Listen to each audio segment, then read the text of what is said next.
Start. Got it. All right, I'm going to start with this. So if everyone can see what's happening here on my screen right now, this is live where I am. So I am in Churchill, Manitoba, as Kim mentioned. This is one of our live polar bear cams. So this is our team right now is out on something we call a Tundra Buggy. It's a viewing vehicle that roams around outside of Churchill, Manitoba at this time of year. Buggy 1 is the Polar Bears International buggy that's loaned to us from our partner Frontiers North Adventures every year. And we roam around daily live streaming polar bear activities. So this is happening as we speak. We've been watching polar bears for weeks. There's a little bit of ice coming in, so they'll hopefully be gone out hunting soon. I'll talk more about that in a minute. But if anyone is interested in, oh, someone must have stepped on the back deck there. If anyone's interested in watching these polar bears that I'm talking about today, please do check out explore.org and take a look at the polar bear cams. We've got a lot of other Churchill cams there too. It's pretty cool. So these guys are so much fun. You could have open this in one screen and watch me in another screen if you wanted to. But yeah, these polar bears are so fabulous. This is our favorite time of year, polar bear season. Pretty cool. Actually, I will give you more context on Churchill really quick because my talk's more broad about bears. The reason we're in Churchill right now is that there hasn't been any sea ice. These polar bears come onto land. And then at this time of the year, right before the ice freezes up, they migrate to the coast, and we know they're going to be there. So we know where to view them. Churchill is one of the best places in the world to view polar bears, and we get to see amazing views like this. So pretty cool little context. And I'm happy to answer any and all questions at the end as well. So start my little presentation here. So I'm Alysa. I'm Director of Conservation Outreach and a staff scientist at Polar Bears International. And I'm in Churchill, which is on the traditional lands of the Cree, Dene, Inuit, and Métis people of Canada within Treaty 5 territory. And we do honor the treaties, and we're so grateful for the knowledge, the contributions, and the wisdom of our amazing Indigenous partners in Churchill and outside of Churchill. So I have been researching polar bears since about 2010, and I've been working for Polar Bears International since 2014. And I'm very lucky to kind of have a foot in both worlds of kind of science and outreach. And I just get to talk about polar bears a lot, which is pretty fun. So at Polar Bears International, we are the only nonprofit who's solely focused on polar bears and polar bear conservation. And our mission is to sustain a future for polar bears across the Arctic. And we accomplish this through research, education, media, and some advocacy.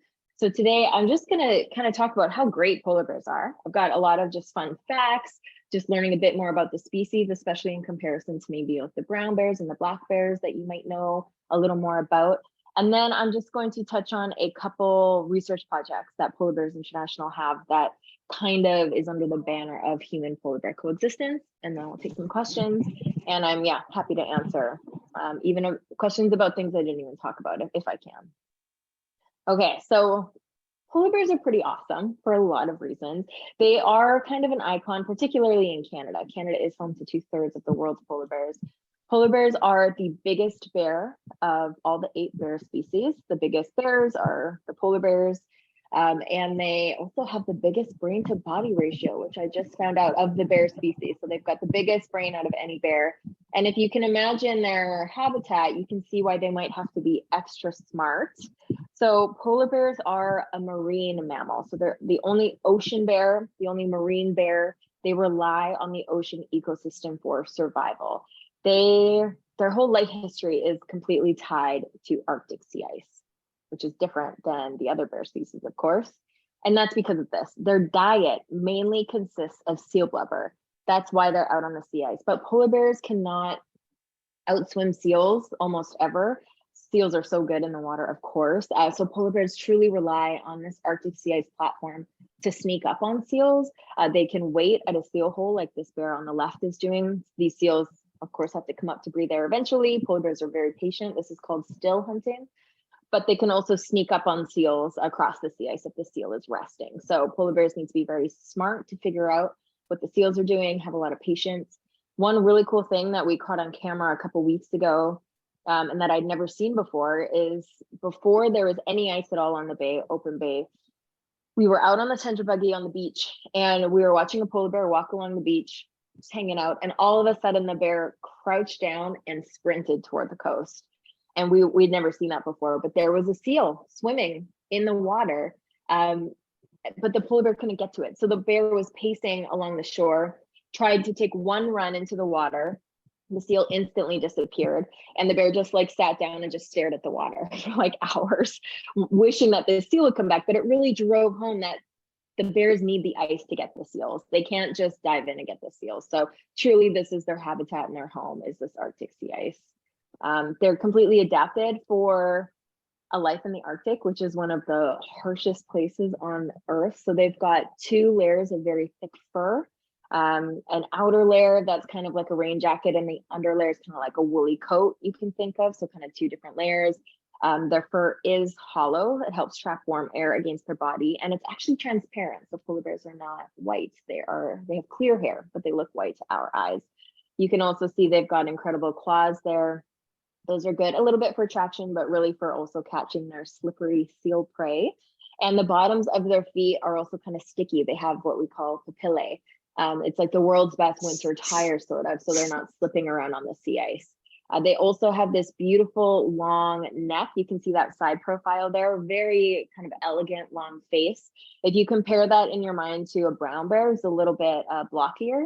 This neck and skull structure is really well suited to getting into seal holes. If they have to dive into a seal hole to grab a seal and pull the seal out, it's a very nice neck and head to do so. And also is nice when they're swimming, because polar bears can swim long distances if they have to. They usually would rather not, because swimming takes so much energy.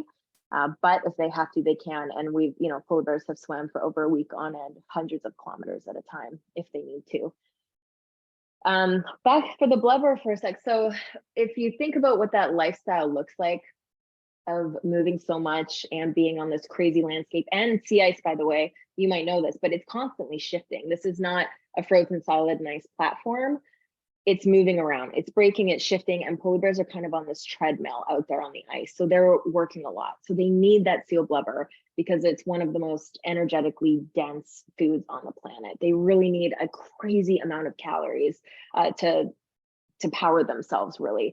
And we know from multiple studies, both genetic studies and diet studies, that polar bears need fat.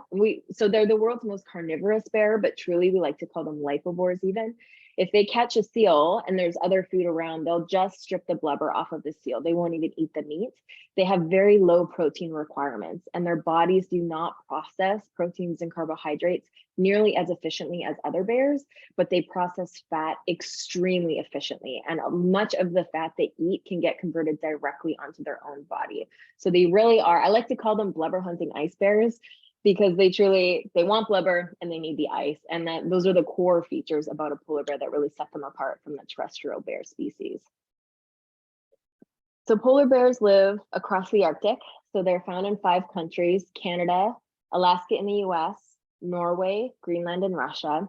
And they're also one of the most mobile, we think maybe the most mobile 4-legged animal in the world. So if you think of all the animals, elephants, tigers, wolves that have 4 legs and roam distances and even migrate, polar bears have some of the biggest recorded home ranges of any species. So in some areas, so one example is James Bay in Canada. I'm sure many of you know where that is. It's the little kind of bay off of Hudson Bay. Those polar bears have some of the smallest ranges in the polar bears world, about like 20 to 30,000 square kilometers, very small. And then if we go look up at Norway, polar bears have home ranges that are like 600,000 square kilometers, up to like these huge, huge ranges. And so that's bigger, I think, than Manitoba. It's bigger than California, like massive. Not every polar bear is like that though. So they've been broken down into these subpopulations or populations. There are 19 different management units of polar bears in the world. And depending on the type of sea ice that's there, or the prey species that, the abundance of prey, the diversity of prey, the geography, polar bears experience kind of different things in different places, but at the end of the day, they all need Arctic sea ice.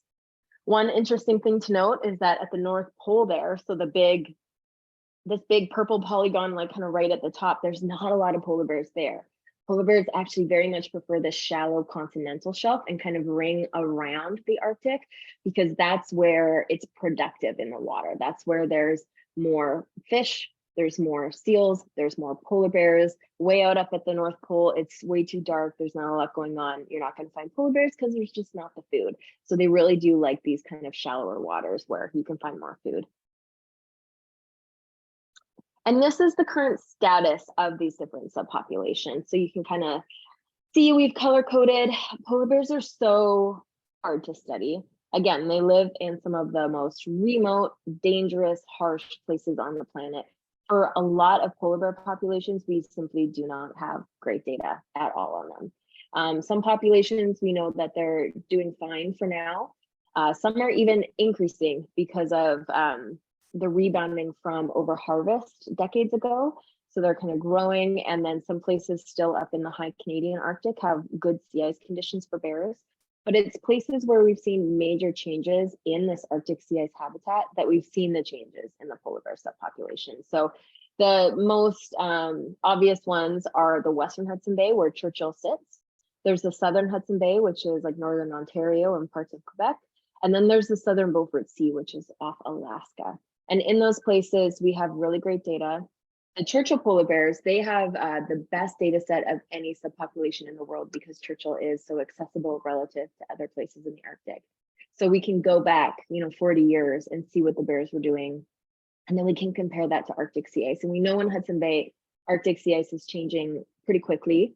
Hudson Bay is pretty shallow. It's at the southern edge of kind of this Arctic Ocean ecosystem. And we've seen major changes. And these polar bears now are spending up to about 4 weeks longer on land than they used to in the 80s. So it kind of is boiling down to 1 extra day a year on average that they're on land.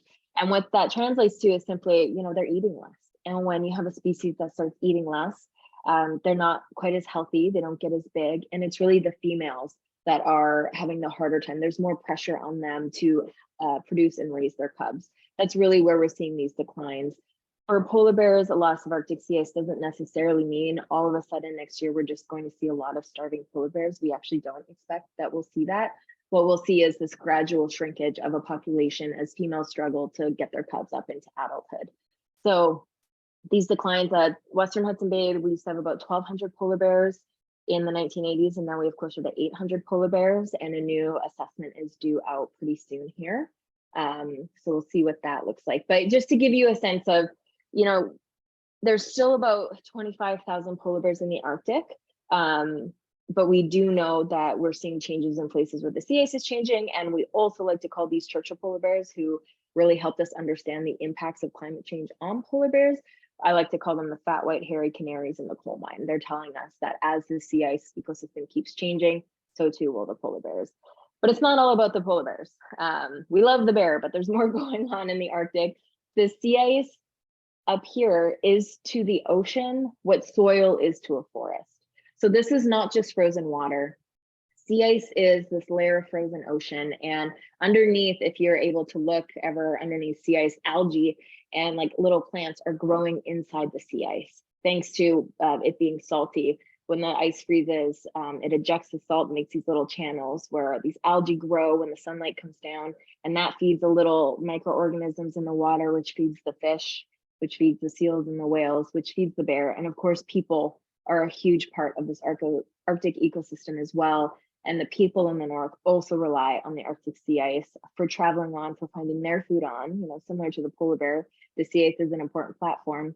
So when we talk about, let's protect Arctic sea ice and what can we do for the polar bear, truly we are talking about protecting this entire ecosystem. Polar bears kind of sitting at the top, almost like this umbrella species. So this is one of the reasons they are kind of this icon of climate change. There are many great examples of species impacted by climate change. Polar bears are a good icon, even though it seems a little cliche at this point, and I understand why it might, but truly they are being impacted. And Arctic sea ice, it's more than even in the Arctic. What happens in the Arctic doesn't stay in the Arctic. As we are, experiencing warming, we are losing Arctic sea ice across the north, and Arctic sea ice is our air conditioner. It really regulates the entire globe's climate, and it helps cool our whole planet because of the nature of how big it is, and that it reflects sunlight away from the earth and prevents it from being absorbed into the ocean. It has a cooling effect on everybody, whether you live in Australia or South America or Canada. Arctic sea ice does affect your life. And so if we start losing too much of it, we're going to see more disruptions in the whole climate ecosystem. And we know we are losing sea ice. So we've seen this linear trend. Every year there's variation year to year. It goes up, it goes down, it goes up, it goes down. But the overall long-term trend is what we're looking at. And we are seeing a major loss in Arctic sea ice, and we know that will continue. This is just today's daily sea ice map. So at this time of the year, almost every day, we're checking out the National Sea Ice Data Center, National Sea Ice Data Center, anyway, nsidc.org. They have these daily Arctic Ocean maps, and you can kind of see what the ice is doing. It's just kind of neat to look at. You can see where there are gaps, where there should be ice, but we can also see in Churchill right now, the temperatures have cooled down in the last couple of days. We have a little bit of land fast ice, so there's a little strip of ice that's frozen along the coast, and some of the bears have started to move out. It's not giving them a lot of habitat, but they're just happy to be out on the ice. If we get a wind, it's still so fresh that if we get a wind that shifts the ice away, we could see the bears have to come back for a period of time. But we're hopeful that the ice is starting to freeze up now and the bears will be gone soon. And basically, just to kind of explain what's happening, we're, as we're burning fossil fuel emissions, we're releasing carbon dioxide into the atmosphere, and these emissions act like a heat trapping blanket. In regular amounts, we can keep our Earth at a stable temperature, but we're producing rampant amounts. We're burning too much coal and oil and gas to do all the things that we do. And humans are so smart. We figured out how to use fossil fuels for all these great things that helped us as a society, but now we have better options. So it's time to switch to better options, because we've got too thick of a blanket of emissions now around Earth. And the heat just can't escape. The heat of the sun is not getting out like it used to. We got to get it back into space and not stuck in our ocean and our atmosphere, because ice doesn't like the warmth, obviously, so it's pretty straightforward. But if we do nothing at all to change anything we're doing, we could lose up to 2/3 of the world's polar bears by the end of the century. We're pretty optimistic that changes are being made, and we're starting a good momentum to keep polar bears around. Currently, they are listed as threatened by climate change on the IUCN species list. And they actually were the first ever species listed on the US endangered species list as threatened due to climate change, for species due to climate change, which is cool. And I believe penguins, a species of penguins, just were or are about to be the second. So that's kind of good to get that attention and hopefully get the ball rolling. And again, we have the solution. Like, we know what we need to do. We need to shift our energy to renewables. We need to get more efficient, and then we need to talk about it with each other. We need to have conversations that shift our society to a protected future, because at the end of the day, as polar bears are losing access to their home, people are losing access to their homes. It goes hand in hand. So the decisions we're making today to protect polar bears and sea ice are decisions that will protect us, our children, and our children's children. So we really, are pushing this. Let's switch to renewables. Let's do it for the polar bear, but really it's for us. As we're working on the big climate stuff, there's a lot of other things we can be learning about polar bears. We're involved in a lot of different research projects around the Arctic. We've got partners everywhere we work with: universities, nonprofits, governments, individuals, communities. There's a lot of stakeholders when it comes to the polar bear, and there's a lot of things left to learn and a lot of things left to understand as the world keeps warming. And so we've got our fingers in a lot of different places. So we are working on some ecological knowledge studies, kind of what do Indigenous peoples around the world know about polar bears, and how can we support them as their world changes and their relationship with the polar bear maybe changes or doesn't. Denning, knowing more about polar bear denning, and then protecting those dens. Again, moms and cubs are the most vulnerable in this population, and that's really who's being hit by climate warming the hardest, is these moms trying to give birth to these babies and raise them to be, adult polar bears. It's hard. So protecting their dens is a first step, and we've got some cool research on identifying dens and then helping protect the areas that they're in. There's also a lot of cool genetics work being done. And then I wanted to talk to you a bit about specifically 2 projects we have going on. One way we know anything about polar bears, because they, polar bears, again, they want to live way so far away from people. How would we ever know what's going on with them if we didn't have some sort of technology? So we can track polar bears. We've been tracking polar bears for decades now with GPS collars, but we can only track adult females. Next, males are too thick compared to their skulls, and the males can flip the collars right off. So, we've got this great data on all these females, helping us understand where they move, when they move, getting at why, what are they doing out there on the ice, but we're missing big chunks in the population. And so I've got this short video. It's a couple minutes long. But this is a video about some of the tracking units that we're doing. So hopefully this, actually, maybe I won't, I might have to, you know what I'm gonna do? This is gonna be weird. I'm gonna stop sharing for a second and then I'm gonna reshare so I can make sure that the sound, there we go. Boom. Been through this before. Okay, let's try this. Polar bears are one of the most difficult animals to tag and track, given where they live. Bears are tough, they're rough and tumble. Males are sparring with each other, and so keeping things attached to bears is particularly hard. So we're often asked, why do you tag and track polar bears or wildlife in general? Tracking gives us a ton of information on habitat use, where animals go and what they're doing when we can't see them. An animal like a polar bear, most of their life history occurs out of sight. They live in very remote places, out on the sea ice where it's quite difficult to get to and nearly impossible to get to in the dark winter months. Having devices that remotely give us information on what a polar bear or other wildlife might be doing is incredibly valuable. The challenge came to us through my son. My son works for Polar Bears International, and he reached out to me one day and he's going, "Dad, we have a problem. We need to attach a tag to a polar bear. You work for a company that makes things stick. Can you help us make a tag stick to a bear?" Recently, tags and transmitters for bear research or research in general on animals have been shrunk down. They're quite small now. We really need a better tool in order to attach these to the animal itself. Polar Bears International is working with 3M to work and look at, is there better adhesives, maybe some sort of Velcro-like tool, or maybe a tape that could adhere this to the animal for a short amount of time. And then when the tag has outlived itself, the adhesive will simply let go and the tag will be released from the animal. From there, I turned around and went to our tech forum community. I said, can we figure out a way to do this? I put together an event we called the Tag a Bear Challenge. It was a creative event to invite people for the couple of days to brainstorm and come up with some solutions. Here's a polar bear pelt. This is when they molt. This is how long we need this little tag to stick to the bear. Now, what can you guys do? And then from there, we went into solving those problems, developing test methodologies, and it's been about a 2-year process.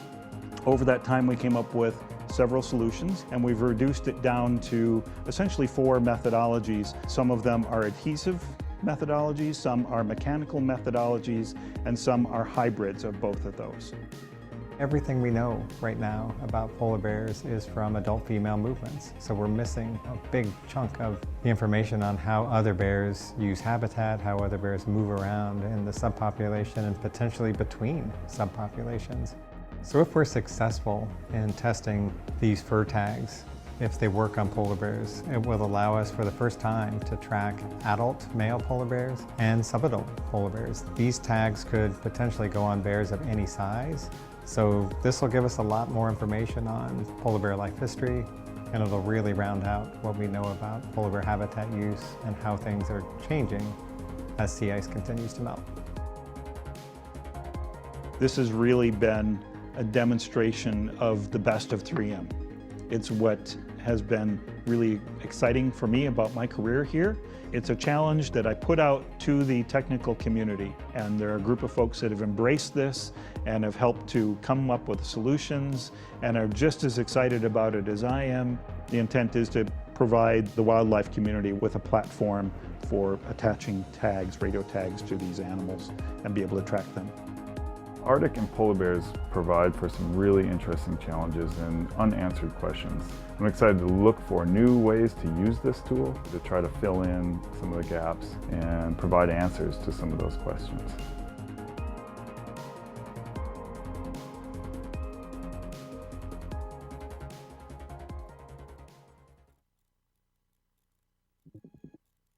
Great. So that's an example of some of the work we're doing. This is one of the current models we have. And this platform here, this is called the crimp plate, and we're using upcycled Hypalon, which is like a Zodiac boat material. So technology is going to help us kind of get to the next leap of what we know about polar bears. Another really cool use for these tags is when it comes to human polar bear coexistence. So the tags in general, great for data collecting, but they can also be put on polar bears who've been handled because they're entering communities and then having to get moved and released. And if we have a tag on the largely subadult and male bears that experience that, then we can monitor the bears before they get back to communities, which is a really useful tool to have amongst many other tools, which I'll kind of speak about now.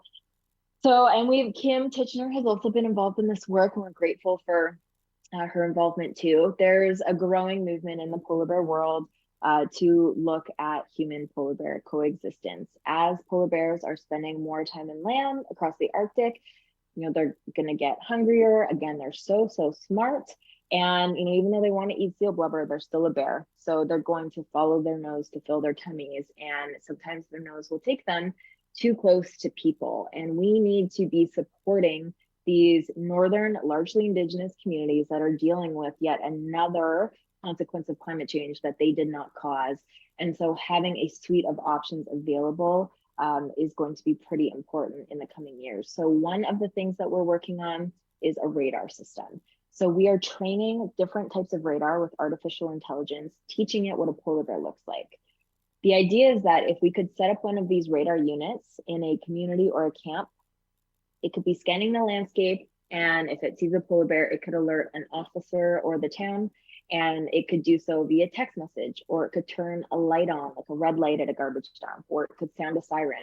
And maybe even one day we could program it to release a deterrent. So a sound the polar bear doesn't like, or even a smell the polar bear doesn't like, something like that. So this work has progressed pretty nicely. Oh, and I should just to backtrack for a second, those fur tags you watched the video on, they are out in the wild now. We have been testing them on wild polar bears.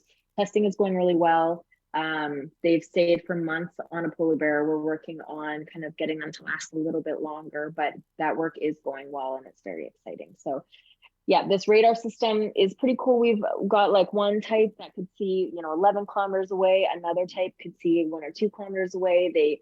They have different expenses and kind of different uses. But again, we like having a lot of options. One of the units was actually developed by graduate students at a university, and they made it tied to a phone app, which I think is pretty awesome.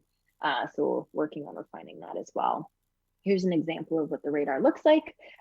You'll see these little movements on the camera here. That is not a human doing it. That's just the radar system. So it's zeroed in on a polar bear. It's tracking it, and it has alerted BJ, who you saw in that last clip, alerted him that it sees a polar bear. And then he's able to log in and see it for himself. So we're still in testing mode, but we're coming along really nicely with these radar systems and hoping that they're one of many tools we can use, but we need lots of tools. So these are kind of lower tech, but just as important options for polar bear safety, very similar to bear safety in general.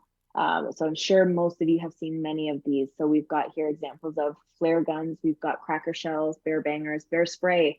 There is, kind of a myth that bear spray doesn't work on polar bears. I don't know where that comes from, but it is very effective on polar bears. All of us in polar bear country wear bear spray. There's been tests. We know it's effective. We know it's even effective if it's windy outside, and it's just worth having it. So we think that's an important tool. And then on the right here, that's a polar bear proof garbage bin. So we've helped fund garbage bins in Churchill, Manitoba. They're out around town now, a way to lock down attractants, again, to make sure, polar bears aren't smelling anything that's bringing them into town. And then if they do smell something, they're at least not getting rewarded. So these have had great uptake by the community. They're being used quite broadly. The only story we have of a polar bear at one of these bins is a bin that was full of fish guts and not closed properly. So that's been a big win, and we hope to be able to provide this sort of support, just even just financial support to ship some of these up to different communities in the coming years. And we're also looking at options like incinerating garbage, which could be a next step in Churchill at least, and hopefully more broadly. And then this is kind of a fun one in terms of just like coexistence and safety. We helped create a polar bear safe coloring book for kids. We started in Churchill. We kind of tailored this book to Churchill kids. In towns like this, it's just as important to teach your kids, look both ways before you cross the street, and look for polar bears as you come around corners. They kind of go hand in hand. And so how can we talk to kids about how we're staying safe? It was such a success in Churchill that we've since expanded it to Russia, Greenland. It's in multiple languages. We're kicking off a new project soon in Alaska. And it's just a great tool to kind of start these conversations with kids. So thank you so much for your time. Yeah, we love the polar bear. We want to keep the polar bear in the Arctic, both, their main threat, climate change, but also kind of this increasing human polar bear coexistence. We want to keep polar bears in the wild. We think they're an incredible bear. We love all bears, but polar bears are, I don't know, for us, pretty cool. So thank you for your time and your interest in bears, and for taking your, holiday Friday to listen to me. And I'm more than happy to answer any questions now about anything. Yay, thank you so much. Thank you. I go through a lot of information, but yeah, it is recorded. And most of all that's on our website too, polarbearsinternational.org, and our YouTube. We've got all sorts of videos about our work, about the bears, fun videos, serious videos, all sorts of information. So check that out too. Oh, that's fantastic. I'm just going to share here in the chat your website, polarbearsinternational.org. Because I discovered you back in, I think it was 2008. I was speaking at a conference in Canmore, Alberta, and it was part of the conference was on polar bears, and I was like, whoa, what's this? And I mean, you guys have I don't know if you can see my it's so hard to see, but it's a magazine. I swear it's there. And I mean, they have an annual that you have, it's quarterly as well, correct? I think, yeah, we at least have a quarterly e-news, and then annually we have a magazine we send out. So if you sign up for our mailing list, and you'll get all sorts of great information too about all the different stuff we're working on. Yeah, thanks for that, Cam. I appreciate that. Yeah, I've already read the whole thing back to back on my flight here to Toronto. A little bit biased because I actually have an article in here, which of course my parents are very proud of me. So if you do get a chance, do read it. And please, everyone, we will also send an email out tomorrow reminding you with information to donate if you're interested to Polar Bears International. They are a charitable organization in Canada and in the United States. And they're doing incredible work. I've been on the ground with them. I have seen what they're doing. It literally makes me tear up to see the effort of the people who live and work, and scientists that travel from all over the world to try to make a difference for these animals and for the people that live in these habitats with them. So yeah, please do consider it. Christmas is around the corner. What an amazing gift. There are some really good questions here, so we've got to answer them. Where was the first one? It was good. Oh goodness, where was it? Do polar bears get relocated, and how successful is it? Yeah, polar bears do get relocated. So another unique thing about Churchill is that they have the world's only polar bear alert team. So a group of conservation officers specifically trained to manage, deter, hold, and relocate polar bears as needed. And every year looks a little different for them. It really is tied to the sea ice, how many polar bears they end up having to handle. Churchill sits on a polar bear migration route. Maybe not the best place for a town, but it is what it is.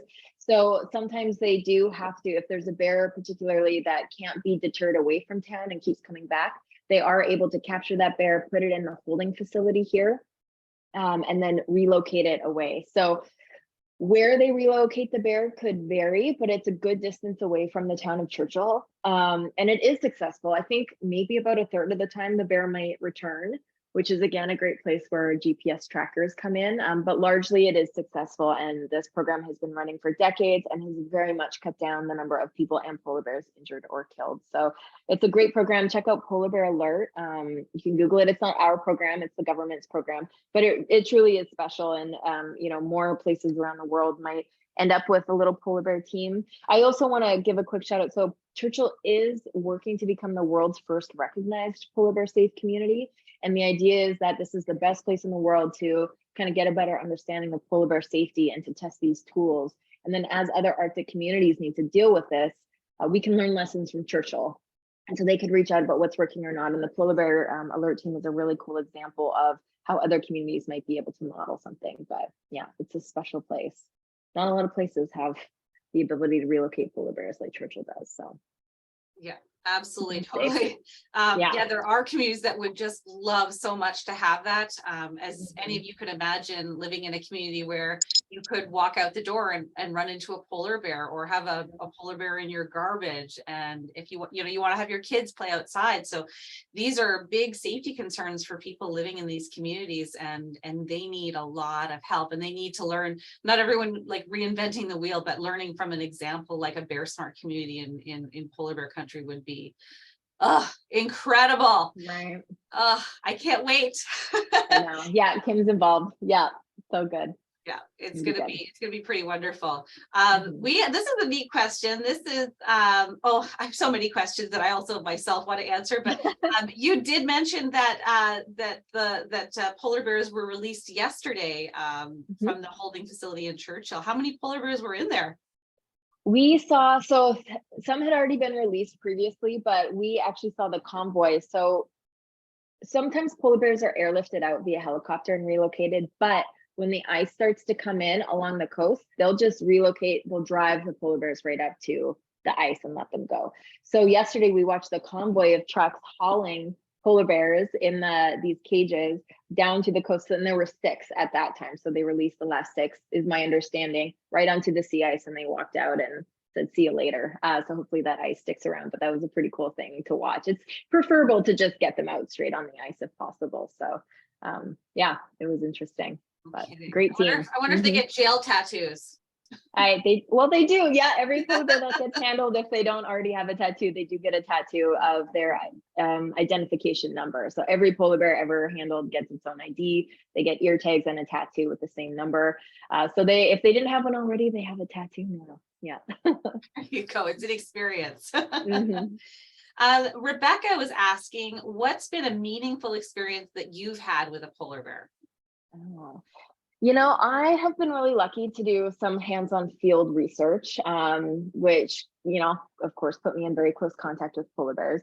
But my favorite experience was one of the first days I ever was working with polar bears. It was in March in Churchill. So we were actually flying out on the sea ice in a helicopter. Very cold, but very exciting. And this is the type of work where we're looking at moms and cubs and seeing how, the mom's doing, how are the cubs doing. And we landed the helicopter, and we were working on a family they were doing great. And then on the horizon, another family just walked by. And this is, again, polar bears are so curious, and they're at the top of the food chain. And often when we are working on bears in the field, you always have to have one person as a designated bear guard, because bears will come in to check it out. Like, we're not scaring them. You think they would see, a helicopter and be like, oh, I'm out of here. But they're like, oh, what's that? What's going on? So this other mom and 2 cubs walked by, and we all just stopped in the quiet on the frozen ocean, and just watch this family walk by with 2 little baby cubs that were only a few months old. And that was one of my first ever experiences really with polar bears. And it just stuck with me forever, watching these families and how these moms how do you even take care of babies in a landscape like this? Like, you're under your feet is moving every day. There's open water, there's all these dangers, and they're such amazing creatures making it work out there. I have just so much respect for the polar bear. So yeah, that always stuck with me, and it's hard to kind of turn back, I think. So I've just stayed with the polar bear ever since. Yeah. They get you. They get you. They just do. Yeah. All right, we'll see what other questions. Is it true that they have black skin?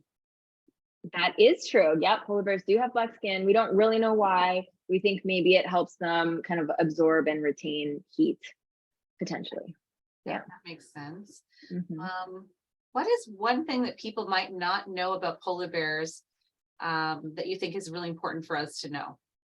Yeah, I think for me, I did kind of already touch on it, but I think the biggest thing I try to drive home is that this bear needs blubber. There's no other land foods that are good enough for a polar bear. So to equal the digestible energy of one ringed seal, which is the small seal, a polar bear would need to eat like 3 million crowberries or almost 40 big fish, which are almost impossible for polar bears to catch.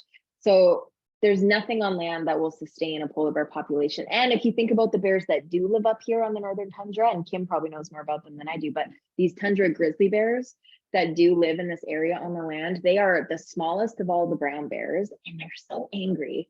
I think they're probably hangry. There's not a lot of food. They're very territorial because there's only so many calories to go around. And now if you imagine the world's biggest bear who really wants to eat fat, trying to make it on land long term, it's just doesn't work. It doesn't work for that species. So they really do need fat. And actually, as I'm talking, one quick thing I also want to say, because after speaking with people over the last month or so here, I realized there's still a lot of misinformation about there is the growler bear. Let's touch on the growler bear for a second. So there's apparently people out there thinking this might be the next super species of bear, like the super cool hybrid between a polar and a brown bear. It's not. It is a thing. So we have seen growler bears before. Growler bears have been studied. The instance that we know of, no doubt there's always been mating between the species to some extent in the Arctic at a small level. The one case that kind of blew up and got some attention was a few years ago now, I guess. And there was one female polar bear that lived in the high Canadian Arctic. And at 2 different times in her life, she mated with 2 different brown bear males. And she had cubs with each. And then those half and half cubs then remated with like the same brown bears. And so there was half hybrids and then 3/4 brown bear, 1/4 polar bear hybrids. If you imagine how well suited the polar bear is to the Arctic sea ice environment, and then you imagine how well suited the brown bear is to the terrestrial environment, and then you try to mix that bear together, you don't get a super bear, you get a bear that's not well suited to anything. So this was a hybrid that, from anecdotes, was very aggressive, that looked kind of funny, that had kind of weird feet that weren't really good for land or ice or anything. Long story short, we don't know of any current hybrids that are out there in the wild. We do know hybrids are not the next frontier of bears. It is interesting, totally interesting that it does happen, but it's a very small isolated instance that we know what we know happened. And then I'm sure if there's other meetings, they're very, short-lived. And anyway, I just think it's the growler bear is a really interesting topic, but it is just limited in scope, and we're not going to see the Arctic crawling with growler bears anytime soon. So that's something good to know, I think. They're not taking over. No, they will not. No. It's more like a de-evolution in a way. Yeah, that's a good word for it. Kind of going backwards a little bit. Yeah. A little bit backwards with that one. Yeah. Backwards bear. Yeah. Oh my goodness, there's so many great questions. We have a really awesome question from Daryl Radicek, who is a black bear biologist down from the States. So we love doing talks with Daryl. Did a talk for us last month on black bear denning habits, and it was super fun. Ooh, great. Yeah. Do polar bears exhibit an extended denning period? Of course, his question's about denning. He loves talking about denning, this guy, let me tell you. Extended denning period. Okay, so do polar bears exhibit an extended denning period during the winter like black and brown bears, or are they active all year long? Great question. So most polar bears will never hibernate and never den. The only polar bears that do den and have a form of hibernation are pregnant females, and they do have an extended denning period. So in this area, pregnant females, they'll come onto land in about late June, early July usually. They'll spend a few months hanging out, and then in the fall, September, October, then they'll enter a den. And then around December, January, they'll give birth to between 1 and 3 cubs, usually 2. And then in late February or March, then they'll exit the den with those cubs and head out onto the sea ice. And if you do the math on that, that's about 8 months without eating, while the female is growing the cubs, nursing the cubs, taking care of them and getting them to the sea ice. So again, that's why this climate change pressure is especially hard on these vulnerable moms and cubs. But yeah, great question. So there's no real hibernation in all polar bears, just pregnant females. Awesome. That's such a great question. And I think some people totally don't realize that. A lot of people think like all bears den, right? Right. Totally. Yeah. Mm-hmm. Oh my goodness. Okay. So amazing. Lots of comments. How would a polar bear end up in a zoo? Mm-hmm. Yeah, it's a good question. I will say there's fewer polar bears going into zoos than ever. Most polar bears in zoos are born in zoos, so through breeding programs. There are cases of polar bears from the wild coming into a zoo. The ones particularly that I know of, well, it used to be, decades ago, people could go get a polar bear from the wild. That does not happen anymore. There was a case here, a polar bear that attacked a human was taken to a zoo. There was abandoned cubs that didn't have a mom. They were taken to a zoo. The policy on that has since changed now, I believe. Yeah, there's not a lot of cases anymore where a polar bear from the wild would go to a zoo, actually. People, yeah, for a bunch of different reasons. But I will say, you know, there are good zoo facilities that can give good care to polar bears. We do work with a network of zoos ourselves that have a high level of care for polar bears. And our thing is, if you're going to have polar bears, then we want you to be educating about polar bears and climate change well, and if possible, contributing to our understanding of research and wild conservation. So, you know, we've worked with zoos to understand polar bear genetics, polar bear sound, how well they hear, which has implications for the oil drilling and all that in polar bear denning areas and things like that. So I will, yeah, it's rare these days that a wild polar bear would end up in a zoo though.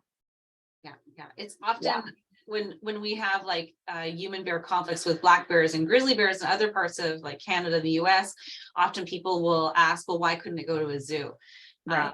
And it's really not an option. There's not tons of zoos with space in them waiting for these large carnivores or omnivores that they now have to feed all these pounds of food. Right. They can't even afford it. It's very, very expensive for them. It's just not realistic. And I don't know if any of you have ever seen a polar bear in a zoo, but I grew up in Toronto, and I cry every time I go to the polar bear exhibit because I just feel so bad for the polar bears. They're pacing, they've got sores on their feet. There has been some incredible work over the years on trying to help polar bears and other species have all kinds of things that help to entertain them and make them happier when they're in these environments, and so they're not bored out of their minds.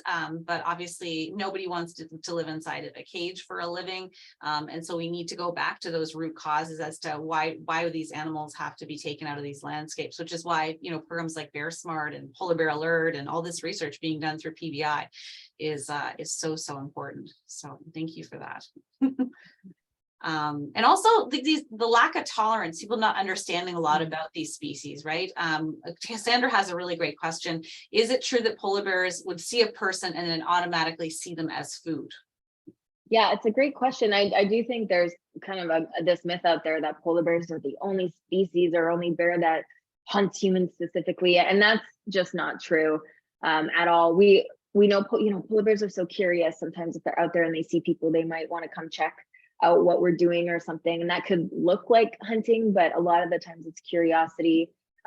Polar bears actually, you know, they don't attack people to the extent that people might think. They don't have as many attacks on record. There's a lot of safe ways to stay safe with polar bears. You know, they are dangerous though. They have attacked and killed people before, but you know, those are certain circumstances, or people have been out on the land and it may be a really hungry bear. And we also know that, you know, bears are individuals, and we do see some that are more aggressive than others. And so we're always just as safe as we can be no matter what, because you never know what's going on with that bear. Is it extra hungry? Is it extra aggressive? Where are we on the landscape? But the default for a polar bear is not to want to hunt humans. They would much rather go eat a really fatty seal than all the protein that we give guaranteed. So while we stay very safe with polar bears and in polar bear country, we don't view them as, you know, they're trying to eat us all the time either. Yeah, and we're all a little more afraid of brown bears, to be honest with you. Yeah. Yeah. I understand that. Yeah. And when we look at the statistics on bear attacks around the world, and we look at polar bears, I think it would shock people how few people have actually been attacked by a polar bear. Now, if you've been attacked by a polar bear or known someone or lived in a community with that doesn't feel that way, right? It's a fearful experience when you walk out the door at 7 o'clock at night and it's dark. But when you look at it statistically, this stuff is very rare. Unfortunately, you know, attack rates with a lot of these species is going up. And as I said this in a lot of our talks on bears, you know, more people, more problems, right? It's a big, right? There's more of us out there, there's more attractants, there's more reasons. And of course, if we're not educating ourselves on how to behave in these places, like Alysa said, like she walks out the door, she's got her can of bear spray on her when she's walking around town. Like I remember stepping out a door at PBI, it was like my first day, and I had my cell phone in my hand. I opened the door and I look at my phone and then I went, nope. put my phone away. I was like, okay, I gotta watch where I'm going here. This is a different place. And I like the. Yeah, it's true. Like people really, they come here and they ask, See what like, else is I have. there really around? And we say, yeah, they are really around. They, they've been through 10 multiple times already this year, people videotaping them like at their window. So it happens. So we're just cautious, and often they can be scared away pretty easily. But again, Churchill has a lot of resources to also deal with that. So we're very bear aware. Yeah. Yes, I'm just gonna take somebody out here just because they're not muted. There we go. Okay, sorry about that. Just didn't want to interrupt you there. Okay, let's probably maybe one more question. I know you've got to get out of here soon. A little bit more in regards to pregnant moms and denning. Is there specific areas where they den? Yeah, that's a good question, because it does differ around the Arctic. And like there's different ecoregions for polar bears in a lot of different situations. So in places like Alaska, some polar bears will den actually on the sea ice. So they'll dig a little kind of indent and then just let themselves get covered with snow, and they'll have a little snow cave. In areas in Svalbard, Norway, they have dens kind of like in the cliffs, like the rocks and the snow. They'll kind of climb up almost like these mountainous terrains and dig in, and also get covered with snow, but like mountain dens, which is pretty cool. And then in places like Churchill, the dens here are neat because they get reused again and again. They're dug into the permafrost, often along riverbanks, not always, but in the permafrost, these earthen dens. So the bears go in there, get covered in snow. They have these nice cozy little denning condos. You can see quite a few dens in a small area, actually, in some places, which is neat. And we're trying to learn more about, like, will female cubs come back to use the same dens when they're older and having babies? And we don't know for sure, but we know they'll come right back to the same area, which is pretty neat. So they like to come back to where they were born. But yeah, it varies where you're looking.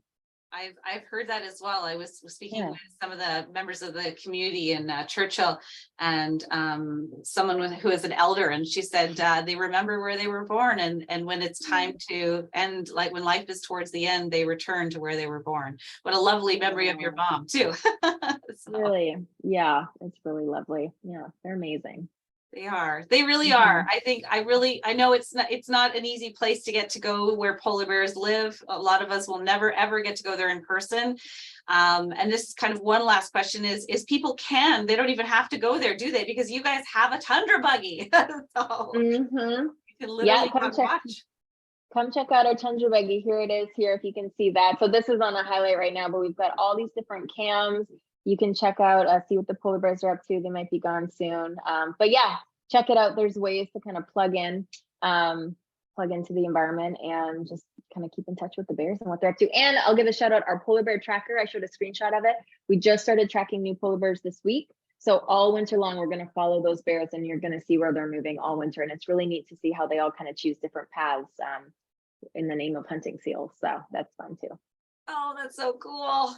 Yeah, every time I jump on Facebook, it'll often show me like the camera's on, and I get to like watch like a mama polar bear, and like there's been a lot of sparring going on the last few weeks. Much this year. I think because it got cold a little quicker this year, which was so nice, and the bears were playing and having a great time. Yeah.